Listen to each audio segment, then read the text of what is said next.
जीव हा अपराधी बुद्धीमध्ये संबंध देण्याचा आहे. अपराध अनादिकालचा आहे आणि हा अपराध टाकण्यासाठी सद्गुरूला शरण जाणारा जीवात्मा परमात्मा बनतो. ज्ञानाचं फल आहे. पण न जाणू ती माया सुटत नाही. सुटल्याचा भ्रम तयार करते माया, पण ती तुमच्या सोबत असते. तुमचा घात करते ती माया, म्हणजे तुम्हाला दुःखानुभूतीला आणून देते. तुमचं सुख तुम्हाला मिळू देत नाही. तिचं नाव माया, अविद्या. ही अनादी कालापासून आपल्या सोबत आहे. एका जन्मात नसून अनेक जन्मात आहे.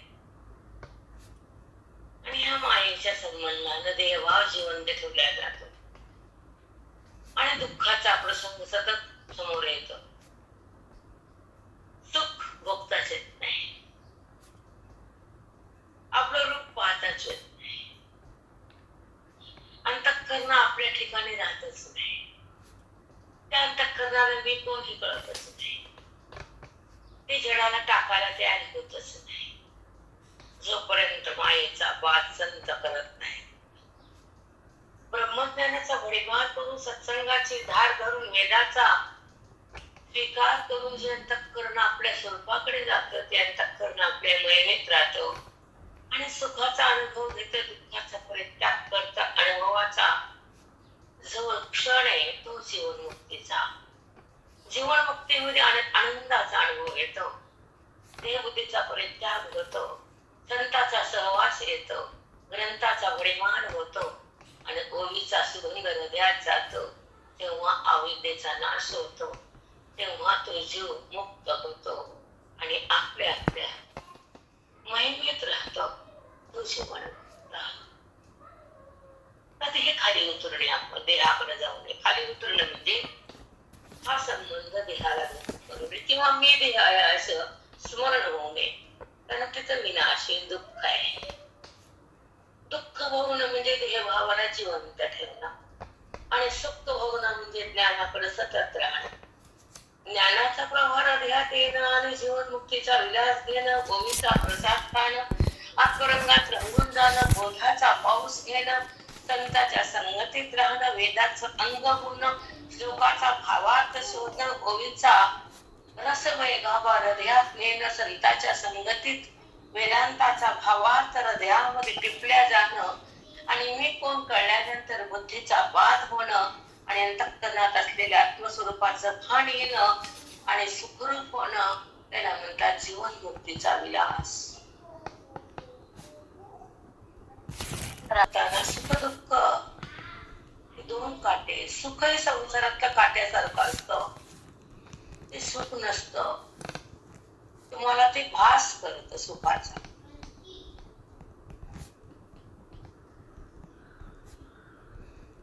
भौतिक पदार्थ सुख देऊ शकत नाही हा सिद्धांत आहे वेदाचा. पण तुम्ही भौतिक सुखातच सुख मानतात, हे लक्षण तुमचं चुकीचं आहे. कारण तुमचा अभ्यास, तुमचा निग्रह, तुमचा अंतःकरण पवित्र नाही आहे. अपवित्र अंतःकरण विषयाच्या सुखासाठी जगतं आणि पवित्र अंतःकरण परम सुखाची अनुभूती घेतात. याचना करतं भगवंताकडे की मला परम सुख पाहिजे, निज रूप पाहिजे, तुझा ध्यास पाहिजे, तुझी ओळख पाहिजे, तुझा स्पर्श पाहिजे, तुझा अनुभव भोगू दे, तुझा संग मिळू दे, तुझा रंग येऊ दे, तुझ्या ज्ञानात रंग होऊ दे, तुझी दीक्षा मला मिळू दे, अज्ञान माझं संपू दे. हा जडाचा संबंध माझा थांबू दे. कारण देह जड अनात्मा आहे, मी तर आत्मा. मग मी जर आत्मा असेल तर सुख का मिळत नाही मला? मी का सुख भोगत नाही? माझ्या बुद्धीमध्ये सुखाचा उगम का नाही? जीवाशिवाचा संगम काम करत नाही? विषयाचा आणि माझा संगम का? देहाचा आणि माझा संगम का? नात्याचा आणि माझा संगम का? संगम तुझा आणि माझा तर तेच भोगायचा आणि हा त्यागायचा आहे. त्याला सोडायचंय, व्यवहारातून बाहेर यायचंय. व्यवहार तर वृत्तीचा आहे, अनुभव तर परमात्म्याचा आहे. मग वृत्तीचा व्यवहार नको आम्हाला. वृत्तीचा वाद हवाय, वृत्तीचा विकार नको, वृत्तीत अहम नको, वृत्तीचा देहाचे संबंध नको, वृत्तीच्या सोबतीने जगाकडे जाणं नको.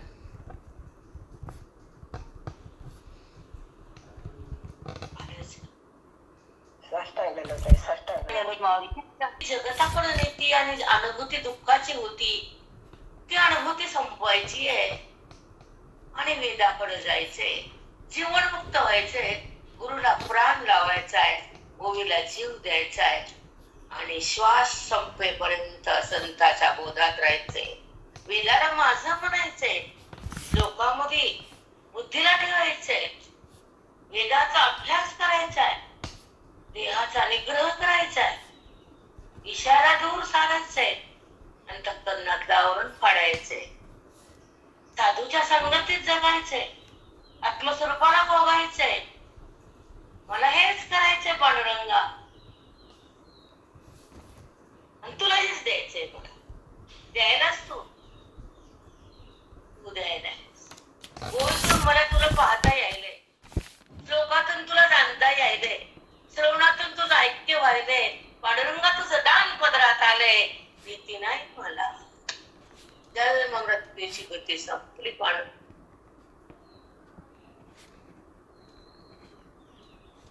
आणि वृत्तीचा व्यवहार जेव्हा उपाधीकडे नेती वृत्ती, तर ती वृत्ती बोधानं भरभरून टाकली, वेदानं संपूर्ण झाली, सत्संगात ती संपूर्ण नाली, तिला स्वतःची अनुभूती आली.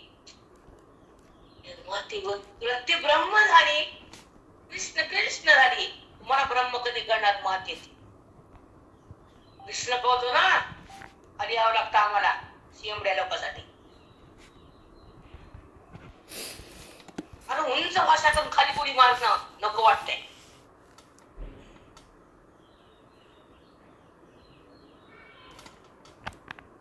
ब्रह्मानुभूतीमध्ये नाव नाही, रूप नाही, आकार नाही, पण नावाला धरावं लागते, कारण तुम्हाला कळत नाही. ते काही लेक्चर असते, पण लेकरासाठी एक दोन गिरवी. शाळेत लेक्चर शिकवती, गिरवी की नाही? एक दोन सांगा. त्याची कोणी भाषाच माहित नाही, अभ्यास माहित नाही, निग्रह माहित नाही, देहाचे कष्ट माहित नाही, अध्ययन माहित नाही, तपश्चर्या माहित नाही, तप माहित नाही, वाणीला थांबवणं माहित नाही, सहनशक्तीला ध्यान बिलकुल नाही.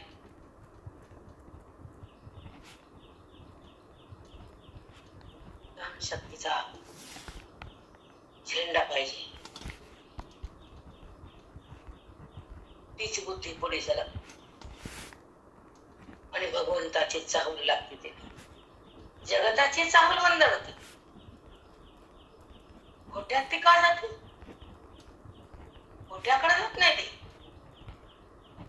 कारण तिला खरं प्राप्त झालेलं असतंय, तिला खरं कळालेलं असतं आणि ते खऱ्यामध्ये बुद्धी मिळालेली असती. म्हणून खोट्याचा परित्याग केलेली बुद्धी आत्मरंगात रंगलेली असती. नावावर पाला सुटलेलं असतं, पण तुमच्यासाठी खाली यावं लागतं.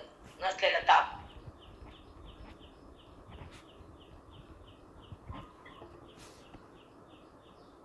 राजा आपल्या वैभवात असतो,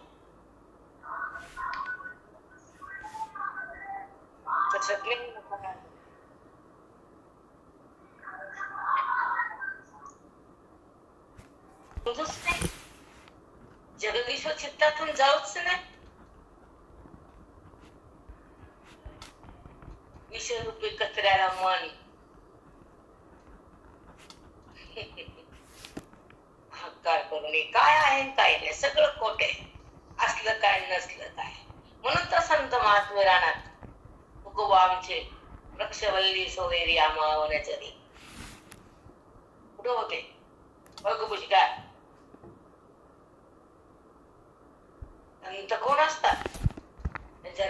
रहित असतात, ते महंत असतात, त्यांच्यासोबत भगवंत असतात. जग नसतं त्यांच्यासोबत. नंतर संत काय असतात, ग्रंथ काय असतात, श्रवण काय असतं, स्वरूप काय असतं, ही ताऱ्या कळत.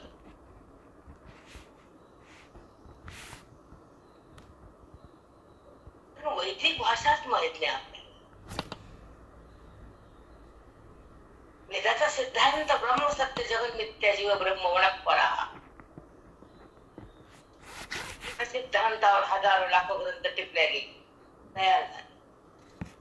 एक सिद्धांत कळाला की हजारो ग्रंथ कळाले. एका साखरेच्या कणाची गोडी कळाली, पोतेच्या पोत्याची गोडी सांगता आली. असं पोतेच्या पोते सांगा बरं, खाल्ले का पोते? जरी गोडी कळाली साखरेची जुबीला, मग ते साखरेचे कारखान्याची चौकड आहे. कळाली की नाही? वेदाचा ब्रह्म सत्य जगन मिथ्या जीव ब्रह्म पडा. ब्रह्म सत्याचे जगन मिथ्याचे, जीव ब्रह्माचे, त्याच्यावर परहा म्हणजे क्षण मात्र दुसरं काहीच नाही. काका महाराज सांगायचे आणि आम्हाला ऐकून कंटाळा यायचं. काय 100 ताई असं कळत नव्हता. जेव्हा कळू लागला हमेशा तोंडात त्यांचं वाक्य आम्हीच. 100दा काय वाटायचं हे कळत नव्हतं ना. सत्य तोच आहे, मिथ्या देहच आहे, दिसून नाहीच आहे, न दिसल्या वाचून तोच आहे.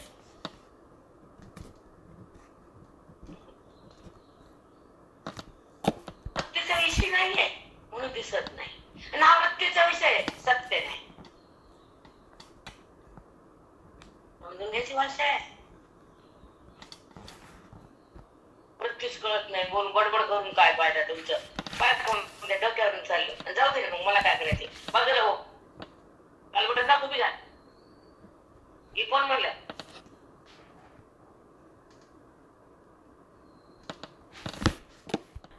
अभ्यास केल्यावर मिळेल, ऐकून कळत. अभ्यास केल्यावर तो मिळेल, संसार पडत, दुःख जळत.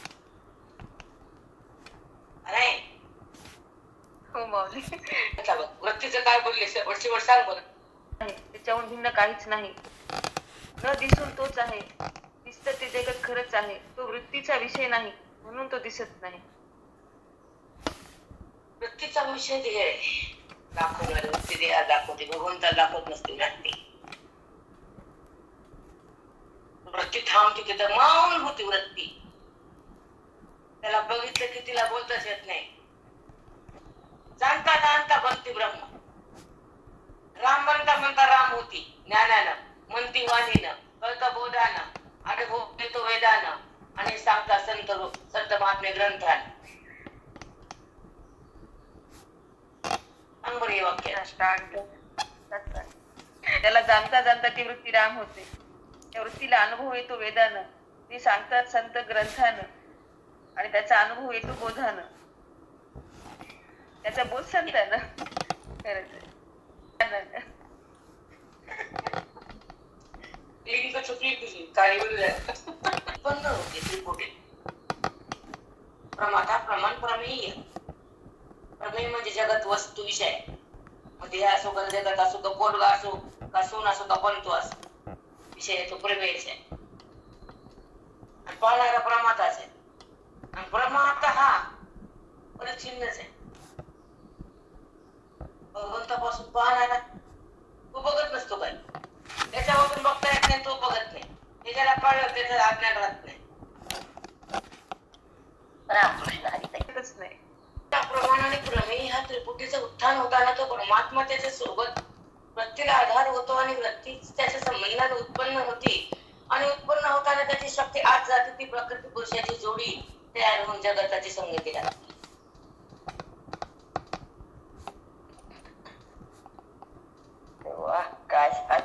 त्याच्या संबंध तो पाहणारा प्रमाता आहे, पण तो परिच्छिन्न आहे. विषय प्रमेयच आहे.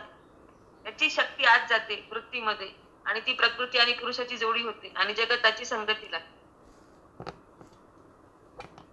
क्षणात काय काय सांख्यशास्त्र लगेच प्रकृती पुरुष काय काय सांग कमी पडू दे. आपण म्हणतो प्रकृती प्रकृती कुठंच व्हायची प्रकृती तर जड आहे. पुरुष येतो काहीच कळत नाही. खरंच आहे. प्रश्न म्हणत यायचे तुम्ही असो का असो काय अभ्यास रात्री दुसराच अभ्यास केला तिथंच निघाले. हा जन्म वाया घालायचाच नाही. अरे हे माझा म्हणायचंच नाही. मृत्यूवर यायचंच नाही. देहाचा अभिमान घ्यायचाच नाही. अभिमानाला बंद करायचं स्वाभिमानाला जाग करायचं. स्वला भोगायचं आणि स्वरूपाला जागत प्रगट करायचं. जडातून बाहेर यायचं आणि बोधात रंगून जायचं. वेदाचं अंग घ्यायचं आणि श्लोकाचं रसपान करायचं. गीतेचा भावार्थात राहायचं आणि गीतेच्या मोक्षाच्या फलाला भोगायचं. त्याला श्रवण भक्ती म्हणायचं. गीता मोक्ष देते. गीता साक्षी भाव तयार करते. गीता आनंदाचा पाऊस टाकते. गीता अज्ञानाचा वेल छेदून काढते. गीता अंतरंगाकडे येते.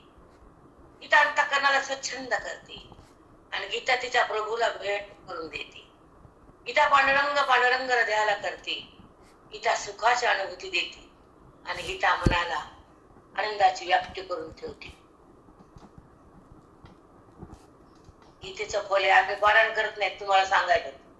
तुम्ही करता तुमचं पुण्य आम्हाला येते. न करता आल्या का नाही पुण्य आमच्याकडे.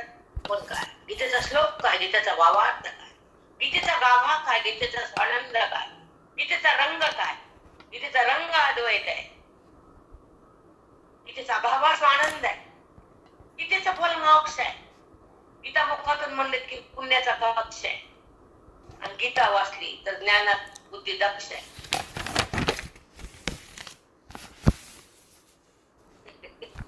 भगवंताच्या मुखातली गंगा आहे आणि वेद भगवंताचे श्वास म्हणजे ज्ञानेश्वरी चांगलं आहे आणि दोन्हीचा संग म्हणजे ज्ञानेश्वरी. श्लोक बी आहे मधी आणि ओवी पण आहे मधी. दोन्हीला प्रयाग आहे ज्ञानेश्वरी आहे. मध्ये श्लोक पण आहे आणि ओवत पण आहे. दोन्हीचा अभ्यास होतो. दोन्हीचा अभ्यास गीता पण लागते आणि ओवी पण कळते. खरंच आहे माऊली. प्रयागच आहे. खरंच आहे. साधूच्या बोधात म्हणजे साधूच्या मुखातून निघावं लागते दोन्ही. तेव्हा त्याचा बोध आमच्या हृदयात जातो. नाही तर आम्हाला काय कळत. आता गीतेचा श्लोक येतच रोज एक दोन्ही होते. गीता ज्ञानेश्वरी भले पारायण न होऊ दे आम्हाला पण चिंतन होत ना.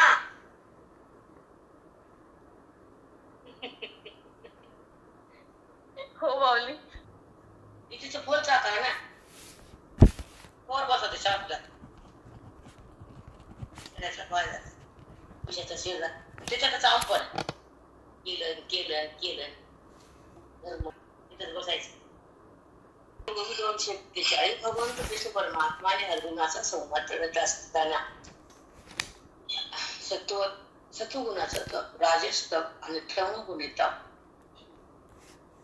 या तपाच्या नाना रूपाने वर्णन करतात भगवंत ज्ञानोबा कृष्ण परमात्मा. अर्जुनाशी बोलतायत आणि माऊलीची भूमी आपल्याला बोलते. साधक काढा जाग करते. त्यांची बुद्धी अज्ञानाच्या निद्रेमध्ये गाढ सुटली आहे आणि दुःखाचं पांघरून घेऊन ती जगतीये. जे अंतःकरण मोहात आणि देहात आहे. जे अंतःकरण जगतात खेचले जात. जे अंतःकरण भयभीत असत त्या अंतःकरणाला भगवंत स्वच्छ आणि निरभ्र करतात आणि त्या अंतःकरणात स्वतः प्रगट होतात. त्या अंतःकरणाला कृष्ण कृष्ण म्हणतात. म्हणून तर साधूची पदवी महान आहे. त्यांच्या सोबत कृष्ण भगवान आहे.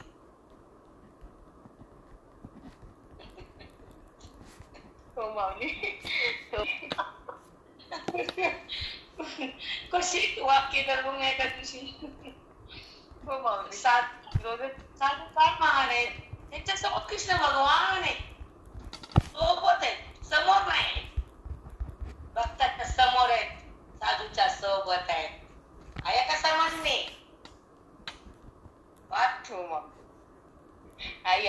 मी अजिबात.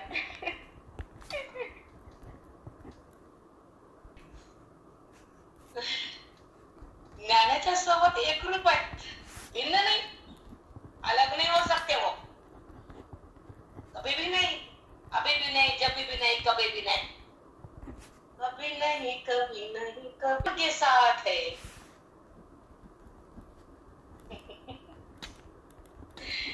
वाव, इथे ज्ञानाची मजा आहे. तिच्या बुद्धीला भगवंताचं ऐक्य असतं, देहाचं ऐक्य नसतं. तो तर महात्मा असतो, तो तर ज्ञानी असतो, तो तर भगवंताच्या ऐक्याचा अनुभव घेतो, तो वेदाचा रस खातो, तो अनुभवात राहतो, तो स्वतःला पाहतो, तो ज्ञानी असतो.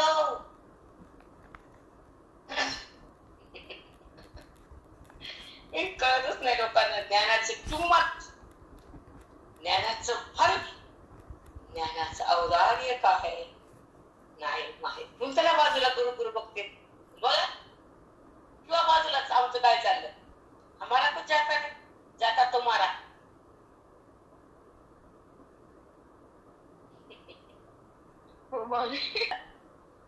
इथनं त्रास महाराज रडायला लागले आणि भगवंताला म्हणले, देवा तुला मी लाकडं, मी किती पापी, का माझ्याकडनं करून घेतलंस तू, मला का तू कळत दिलंस, तू पांडुरंग माझ्या घरात राबलास, का केला असं म्हणून रडायला लागले. 10 डोळ्याचं पाणी खाली पडेल.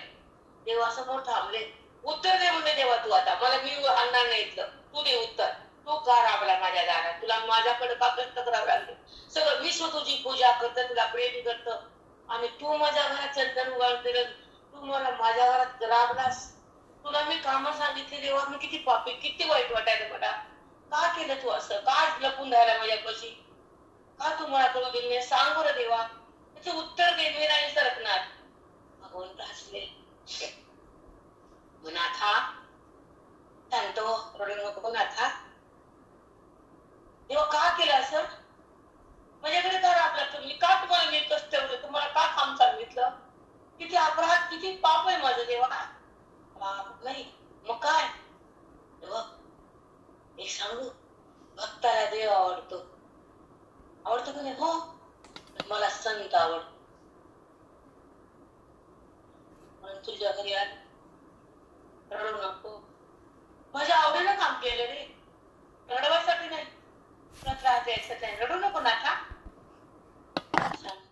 माझं प्रेमच तेवढं संतावर आहे, म्हणून तुझ्या घरी आलो. भक्ताचं प्रेम देवावर आहे, माझं प्रेम संतावर आहे. लिहून ठेवा जरा वयात, रामकृष्ण हा विषय चालू आहे आपला. हो ना माऊली. सगळ्या रडला नाही, माझ्या दारात काम सांगितलं, पाणी आण, रांजणभर, तिकडल्या या चंदनोगा हे उचलून ठेव, दारात पोवाडा, कोणी येईल लक्ष ठेव. मी राबवलं देवा तुम्हाला, तुम्ही राबलात माझ्या घरात, राहिलं नाही. माझं प्रेम तुझ्यावर खूप आहे रे, प्रेमासाठी तुझ्या घरात आलं, रडवायसाठी नाही, रडवू नको.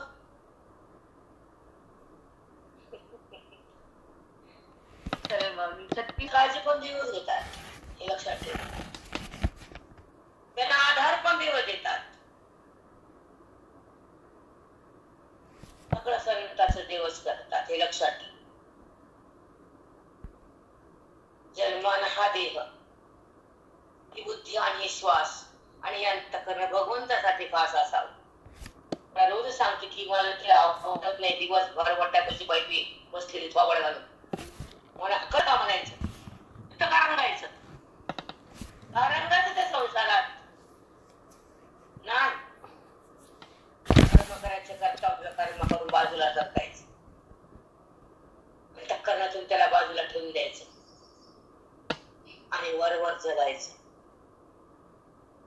संताला प्रेम, ग्रंथाला प्रेम, श्रवणाला जीव द्यायचा, विराला आत न्यायचं, साधवेला माझं म्हणायचं, जीवन जगताना अज्ञानाला सोडायचं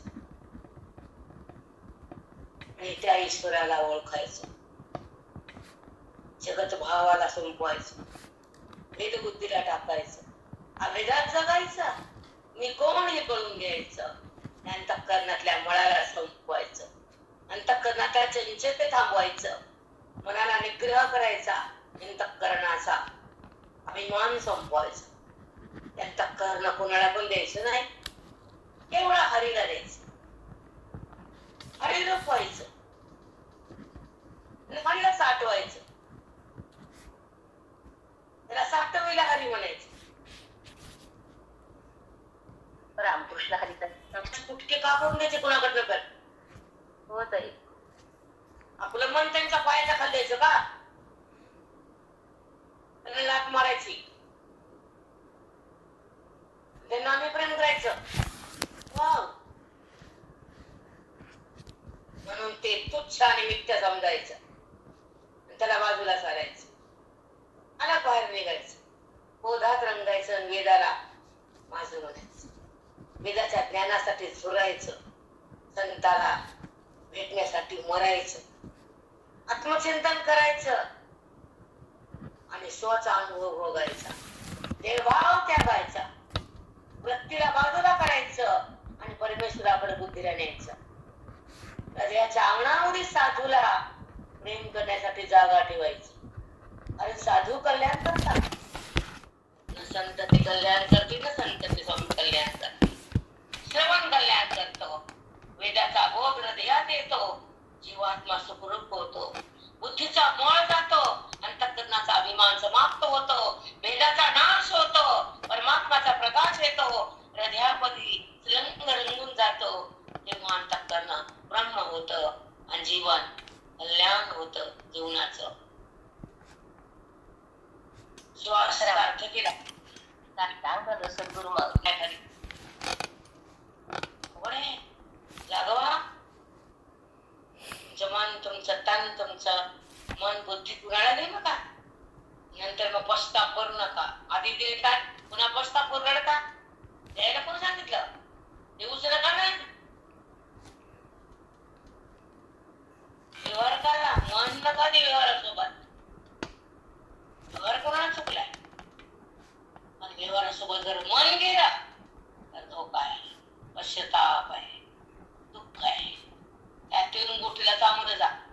धोका, दुःख, पश्चाताप, जन्म, संसार आणि नाटक.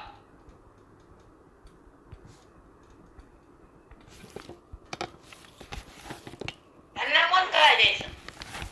मन पांडुरंगाच्या पायावर ठेवायचं, बुद्धीला ब्रह्म करायचं, अंतःकरणाला बाधित करायचं, श्रवणाला आत धरायचं, साधूच्या चरणावर पडायचं, त्याला शरण जायचं आणि अज्ञानाचं मरण करायचं. ती शेंबडी कुठे गेली? कुणाला माझं म्हणते? कशामुळे म्हणते माझं? आधी देहाला माझं म्हणणं बंद कर, देहाच्या संबंधाला खत्म कर, वृत्तीचा निराश कर, वेदाचा अभ्यास कर, साधूचा संग कर. वेळ नाही, टाइम नाही, घर सुटत नाही. तुला यम ठेवतो का पुन्हा घरात? आम्हाला वेळ नाही, यमाला म्हण वेळ नाही म्हणून. म्हणते का यमाला आधार ठसा टाकताना मला वेळ नाही म्हणून? घराने सांगतात शेंबडे बाया. कळतं का उद्धार करून घ्यायचा का नाही ते? आया बोलती सोडते का काय? का संसार तोंड घालता तुम्ही? वैराग्य दाखवा, विवेकाला पाळा, अज्ञानाला जाळा. अज्ञान जाळण्यासाठी जन्म आहे, हे भाव टाकण्यासाठी जन्म आहे, साधूच्या संगतीत जगण्यासाठी हा देह आहे. साधूला शरण जाण्यासाठी मस्तक आहे. कुणापुढे शरण द्यायचं काय? का म्हणून? मस्तक आहे पायावरती वारकरी संताच्या प्रमाणे. मस्तक आहे पायावरती वारकरी संताच्या. आज कुछ आवडत निघाले वेगळे सांगतो चलवून टाक. कागद आहे का आपण चुरबळायला? नाही ना. जीवन पुन्हा नाही, बार बार मनुष्य देह नाही, एक बारच आहे. बार बार नाही, त्याचा चुरबळ नाही. जीवन जगण्याची कला शिकवली ताई. पूर्वी या सत्वशुद्धी आचरिजे अस्तिक्य बुद्धी ते तयाची गा प्रवृत्ती सात्विक म्हणीजे. अर्जुना, सात्विक बुद्धी कुणाला म्हणा तुला सांगतो. तमोगुण असतो, कधी रजोगुण असतो, पण तमोगुण आणि रजोगुणाचा झाडा आणि बंद करण्यासाठी आणि सत्वगुणामध्ये येण्यासाठी, सत्वबुद्धी होण्यासाठी, सात्विक सत्व प्रगट होण्यासाठी काय काय लागतं आणि कसं लागतं. सात्विक बुद्धी, सात्विक तप, हे तुला मी सांगायचं. भगवंत बोलायले, अजून ऐकायला. सात्विक तप कशाला म्हणतात ते समजून घेऊ आपण. जाऊ एका शब्दात. चला, जे पुनतिया सत्वशुद्धी आचरिजे अस्तिक बुद्धी ते तपाची भाव प्रबुद्धी सात्विक म्हणीजे. अजून तुला मागच्या वेळी सांगितलं, ज्या वृत्तीमध्ये संकल्प आणि विकल्प रहित अंतःकरण होतं, अस्तिक बुद्धी झाली ती. ज्या बुद्धीला संकल्पाकडे जायचं माहित नाही, ती बुद्धी विकल्पन करत नाही. का देवा? अरे संकल्प आणि विकल्प सोडल्या म्हणून ती सात्विक बुद्धी शुद्ध झाली, ती श्रवणात आली आणि तिला माझी ओळख झाली. मग तिने संकल्प सोडून दिला. ज्याला भगवंताची प्राप्ती झाली, ज्याला भगवंताची ओळख झाली, त्याला जगताच्या पदार्थाची विषयाची इच्छा नाही, आणि इच्छा नाही म्हणून संकल्प नाही, आणि संकल्पना विकल्प नाही, आणि ते अंतःकरण शुद्ध झालं. आस्तिक बुद्धी म्हणलं त्याला. आणि त्या आस्तिक बुद्धीमध्ये त्याला माझी ओढ लागली, साधना सुरू झाली. एकदम सात्विक मन जिथं विषयाची ओढ आहे ते सात्विक तप नाही, रजगुणी तमोगुणी आहे.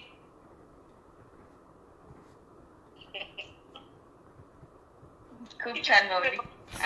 परमात्मा अर्जुनाशी संवाद करताना सात्विक तप, सात्विक बुद्धी सांगतात. आस्तिक्य कशाला म्हणतात? ज्या अंतःकरणामध्ये विषयाचा संबंध होत नाही वृत्तीच्या द्वारे, ज्या अंतःकरणात संकल्पाचा विकल्पाचा उगम होत नाही, कारण तिथे विषयाची आस्था राहिली नाही, त्या बुद्धीला माझी आस्था लागली. जी बुद्धी माझ्याकडे यायला सुरुवात झाली ती साधना श्रवणाची. मग श्रवणाच्या माध्यमातून अंतःकरण पवित्र आणि शुद्धाने विकाररहित बनायला लागलं. तिथे वास्तव म्हणून संकल्प आणि विकल्पाची वृत्ती थापल्या गेली. एकदम सात्विक तयार झालं. आपण असं ऐकतो, कळतं, मग आपल्याला पण विषयाचा तिरस्कार करायचं. ज्या विषयात सुख नाही ते विषय कसा? ज्या परमात्म्यात दुःख नाही तर परमात्म्याला सोडायचं कसं? ज्या अंतःकरणात तो आहे तर बाहेर निघायचं कसं? सगळं माझी भाषा कळाली की नाही? आणि ज्या परमात्म्याच्या जाणीवेत निर्विकार आहे, मग विकार करून दुःख भोगण्यापेक्षा निर्विकार करून सुख भोगायचं, त्याला सात्विक तप म्हणायचं. किती सुंदर बोलतात. ईश्वर तुम्हाला समजते का? हो नाही, संकल्प विकल्पाच्या मागे जाऊ नको. तसे विषय जरी भोगले तर मरेपर्यंत जरी भोगले तर पुन्हा त्याचा ते विषय भोग घेऊन जन्म घ्यावा लागतो. कारण ते वासनात्मक शरीर अधंतर राहतं, लिंगदेह. आणि जेव्हा विकल्प आणि संकल्प गेले तर मनच राम झालं तर लिंगदेहाचा बाध झाला, सर्व साक्षात्कार झाला. संकल्प विकल्प कशाला त्याला? कुठेच त्याला टोरला लिंगदेह. जगात लिंगदेहच माहित नाही ना. जिथे संकल्प आणि विकल्प तयार होतो तो लिंगदेह. त्याच्या वासनेच्या संबंधानं हा देह व्यवहार करतो तो स्थूल देह. त्याचा भोग होतो तो अंतःकरण. दोघांचा भोग कुठं होतो? अंतःकरणात होतो की नाही? अंतःकरण ध्यानाने बाधित होत, बाजूला जातं, खोटं ठरतं. ते अंतःकरण लहान झालं. ऐका संकल्प. मग आवाज नाही येतोय माऊली. वृत्तीमध्ये संकल्प विकल्प येत नाही, कारण श्रवणामध्ये माझी ओळख झाली, त्याला भगवंताची प्राप्ती झाली. आता विषयाची इच्छा राहिलीच नाही, म्हणून संकल्प विकल्प अंतःकरणात येत नाही. ते अंतःकरणात शुद्ध झालं, त्याला सात्विक बुद्धी असं म्हणतात. राजू, तेच खरं सात्विक तप आहे. त्या अंतःकरणात आता विषयाचा आणि वृत्तीचा संबंध नाही. ती वृत्ती विषयाकडे धावत नाही, कारण मनामध्ये संकल्प विकल्प नाही. बुद्धीला माझीच आस्था आहे, विषयांची नाही. कारण श्रवणाच्या साधनेनं ते अंतःकरण शुद्ध झालं, विकाररहित झालं. इथे कुठलीही वासना नाही, इच्छा नाही, सगळी कामना संपली. ते सात्विक तप झालं. त्यामुळे तो परमात्मा अंतःकरणातच आहे. त्या अंतःकरणाच्या बाहेर कशाला यायचं? विषयात खरं सुख नाही तर विषयाकडे कशाला धावायचं? परमात्मा सुखरूप आहे तर त्याला कशाला सोडायचं? तो परमात्माच निर्विकार आहे. ते सात्विक तप. तो ते या संकल्प करत ते सूक्ष्म संकल्प, मनात संकल्प विकल्प होतो ते सूक्ष्म शरीर, आणि क्रिया होते ते स्थूल देहाने, आणि भोग होतो अंतःकरणाला. ते अंतःकरणच ज्ञानानं बाधित झालं, खोटं ठरलं. मग आता काय उरलं? परमात्माच उरलं. खरंच मग हे सात्विक तप झालं. त्या अंतःकरणात तो प्रगट झाला, आणि अंतःकरणच ते कृष्ण कृष्ण झालं. किती सुंदर सांगितली माऊली उभी. जमीन आसमान का अंतर आहे. हो माऊली. पाहणं वृत्तीचा संबंध आहे. खूप किती फरक आहे माऊली. भेदातली भक्ती आणि अभेदातली भक्ती माऊली, इतका फरक आहे. अंतःकरण कृष्ण कृष्ण. हो माऊली. अंतःकरण मध्येच आहे तो. तो कळाला, तो दिसला, तोच भेटला. आणि कृष्ण भेटणं काय नाही. बघायचं कुठं उरलं नाही नाही. बघणं संपलं आता. कृष्णामध्ये तल्लीन झाली, तद्रूप झाली. वृत्ती ज्यांची उरली त्याला कृष्णाला पाहावं, ज्यांची वृत्ती कृष्णामध्ये झाली त्याला कुणाला पाहावं. आहे का भेजा? खरंच माऊली. आता कशाचं बघणं राहिलंच नाही. बघणं रूपच झालो आपण. कळतं का? भेदाचं ना अभेदाचं ज्ञान माहीतच नसतं ना. नाही माऊली, खरंच माहित नव्हतं आम्हाला. तर या भेद भक्ती खरंच माहिती नव्हती. तेच मोठी वाटत होती. काहीच कळत नव्हतं खरंच. लिंग देहाचा नाश कशा करायचा हे इथंच कळते माऊली. लिंग देह माहित नसते कशाचं काय माहित होतं. स्थूल देह ते मीच आणि ते माझा असं एवढंच माहित होतं. आणि ही जाणून भक्ती म्हणजे किती श्रेष्ठ भक्ती. उच्चतम, अति उच्च, अति श्रेष्ठ, अति महान भक्ती. त्याची ओळख, त्याची प्राप्ती, त्याची अनुभूती, आणि मग भक्ती. ज्ञान मिळून गावा गोविंद गा.